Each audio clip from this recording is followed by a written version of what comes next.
करना चाहूंगा एक बार सर के लिए जोरदार तालियों से सरकार अभिनंदन के लिए, क्योंकि हमारा जनपद सर के आने के पहले 22वें स्थान पे था और अब हम सीएम डैशबोर्ड पर पहले स्थान पर विराजमान हैं। जो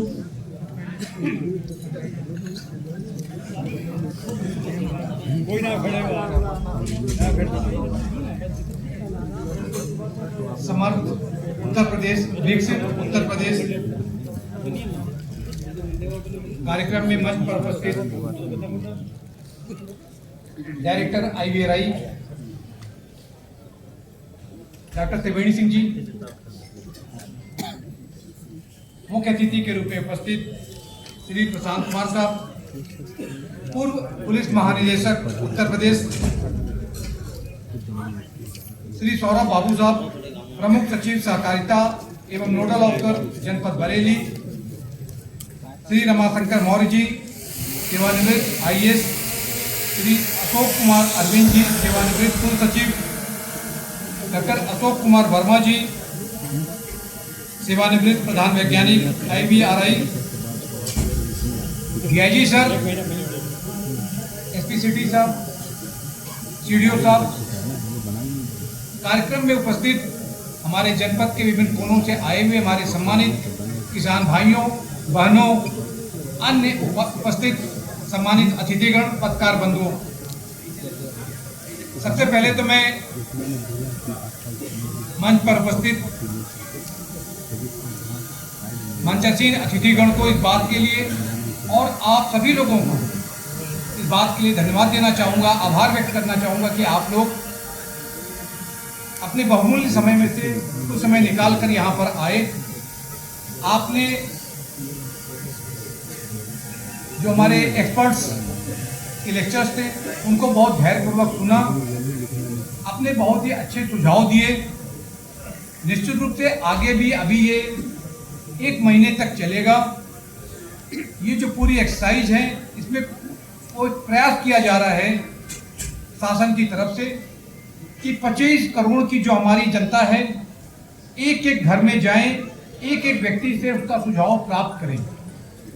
कि किस प्रकार से हम लोग अपने प्रदेश को देश की कदमताल के साथ कदमताल मिलाते हुए 2047 में जो माननीय प्रधानमंत्री जी ने एक सपना देखा है विश्व गुरु बनने का, उस पद पर कैसे आसीन कराई जाए। जैसा कि आप भी जानते हो कि पहले हमारे देश को सोने की चिड़िया कहा जाता था, धन्य धान और दूध की नदियां बहती थी, लेकिन पिछले कुछ समय में कुछ कारणों से प्रदेश में जो विकास की वो स्पीड नहीं रह गई और 2017 के बाद से जो नया परिवर्तन हुआ है, क्या कमियां थी, क्या हम प्रयास कर रहे हैं और हमें क्या प्रयास और करने हैं, कैसे हम जो पुराना हमारा विश्व में विश्व गुरु माने जाते थे वो खोया हुआ हमारा यश कैसे वापस आएगा। और वो तभी संभव हो पाएगा जब हम सभी लोग मिलकर एक एक व्यक्ति 140 करोड़ लोग इस सामूहिक यज्ञ में अपनी अपनी कर्म रूपी आहुति डालेंगे, तभी हमारा देश पूरे विश्व का सिरमौर बनेगा। और जैसा आप भी जानते हो कि जो हमारी अर्थव्यवस्था है, कृषि प्रधान देश होने के बावजूद बहुत तेजी से आगे बढ़ रही है। प्रधानमंत्री जी का एक सपना है कि $5 ट्रिलियन की अर्थव्यवस्था बनाने का, उसी प्रकार मुख्यमंत्री जी का सपना है प्रदेश की जो हमारी अर्थव्यवस्था $1 ट्रिलियन का। आप लोगों के प्रयासों से आज पूरे देश जो है पूरे विश्व में चौथी सबसे बड़ी अर्थव्यवस्था बन चुका है और तीसरी सबसे बड़ी अर्थव्यवस्था बनने के लिए प्रयासरत है। आप सभी लोग, आप भी जानते हो कि जिस देश का जवान और जिस देश का किसान खुशहाल होगा, जो उसकी समस्याएं हैं उनका समाधान होगा, तभी वो देश आगे बढ़ेगा। अगर हम सभी लोग इन बातों पे ध्यान दें। और आपने देखा होगा कि पिछले 8 वर्षों में जो अपने प्रदेश में कानून और शांति व्यवस्था का जो साम्राज्य लागू हुआ है, उसकी वजह से बहुत बड़ी संख्या में पूरे देश से ही नहीं वरन विदेशों से भी इन्वेस्टर्स यहाँ पर आ रहे हैं और वो यहाँ पर निवेश करने को इच्छुक हैं। और यही कारण है कि हमारी जो आप कह सकते हो कि जो हमारी एक औद्योगिक क्रांति की जो रेस है, बहुत तेजी से देश आगे बढ़ रहा है। आज कृषि विकास दर जो है, अगर आप देखोगे कि 2016-17 में जो 8.5% थी, इस वक्त बढ़कर 17.7% हो गई है। लगभग मतलब जस्ट डबल से भी ज़्यादा हो चुकी है। और हमारा उत्तर प्रदेश प्रति वर्ष 400 लाख टन फल एवं सब्जियों का उत्पादन करते हुए देश में प्रथम स्थान पर है। पीएम किसान सम्मान निधि के माध्यम से 2.86 करोड़ से अधिक किसानों को 80,000 करोड़ से अधिक रुपयों का ट्रांसफर किया जा चुका है। पीएम किसान योजना के तहत 93,000 से ज़्यादा सोलर पंपों का आवंटन किया गया है। लेकिन अभी भी कुछ समस्याएं हमारी बची हुई हैं, जिनके माध्यम से, जैसे अभी साहनी साहब ने बताया, आपने सुझाव दिए, अपने बहुत अच्छे सुझाव दिए। कुछ सुझाव गंगवार साहब ने या कुछ हमारी अभी महिला बहनों ने दिया है। तो जो सुझाव आए हैं, मैं चाहूँगा कि आप लोग जब यहाँ से जाओ तो ये QR कोड जो है आपको सामने भी दिख रहे हैं, आप इसको अपने गांव के एक एक व्यक्ति को बताओ, क्योंकि देश को समृद्धशाली बनाना ये तभी संभव हो पाएगा जब 140 करोड़ हाथ उसमें लग जाएंगे। केवल कहने से नहीं होगा, चाहे वो हमारा किसान हो, चाहे पशुपालक हो, चाहे वो बागवानी करने वाला हो, हम सब लोग मिलकर अगर मेहनत करेंगे, निश्चित रूप से कुछ छोटे छोटे आंकड़े मैं आपको बरेली जनपद के बारे में बताना चाहूँगा। इधर पिछले महीने में जो एक बैठक हुई थी, उसमें देखने में आ रहा कि हमारे यहाँ धान और गेहूं वो जो फसल है,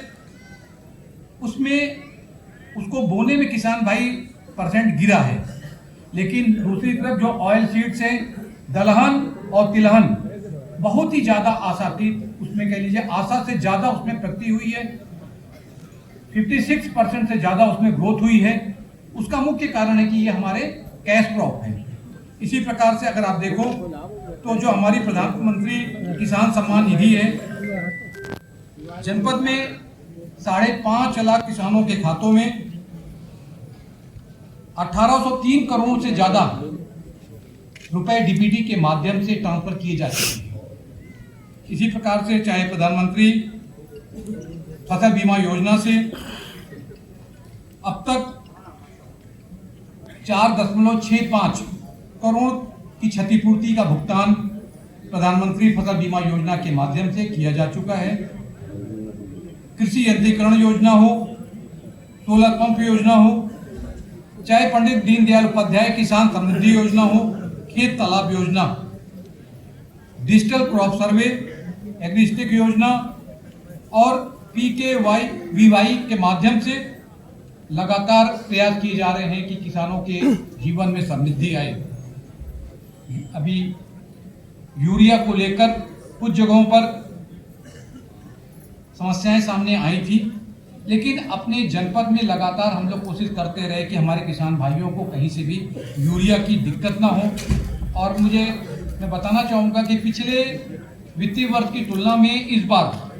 हम लोगों ने खरीफ की फसल में आप सभी लोगों को 12% जो है ओवरऑल ज़्यादा यूरिया उपलब्ध कराई है। और हम लोग डेली इस बात को बैठ के अपने DDAG और जो जिला कृषि अधिकारी के माध्यम से इस बात को सुनिश्चित कराते रहे कि जो भी हमारे किसान भाई हैं उनको यूरिया की कोई कमी ना हो। हमारे पास यूरिया का कितना स्टॉक है, डेली की हमारे पास फिगर रहती थी। अब हम कोशिश कर रहे हैं कि पहले से ही तैयारी कर लें कि जब रबी या गेहूं की जब फसल होगी तो हमारे पास हमारे जो किसान भाई हैं उनको उर्वरक की किसी प्रकार की कोई कमी ना हो। पशुपालक जो हमारे क्षेत्र के हैं, लगातार IVRI के हमारे साहब के नेतृत्व में नए नए रिसर्च हो रहे हैं, नए नए शोध हो रहे हैं। मैं जो जरूर चाहूँगा कि आप लोग भी जिस प्रकार से आपने देखा होगा कि हमारी स्वयं सहायता समूह की महिलाएं जो हमारी दीदियां हैं वो डेयरी के माध्यम से आर्थिक रूप से समृद्ध हो रही हैं। हमारे जनपद में 14 लाख से ज़्यादा जो परिवार हैं वो एसएचजी के माध्यम से, दीदियों के माध्यम से समृद्ध हो रहे हैं। मैं चाहूँगा कि जो भी यहाँ पर आप लोग आए हो, एक प्रोफेशनल तरीके से, व्यावसायिक तरीके से, परंपरागत खेती को छोड़कर, मैं मंचासीन अपने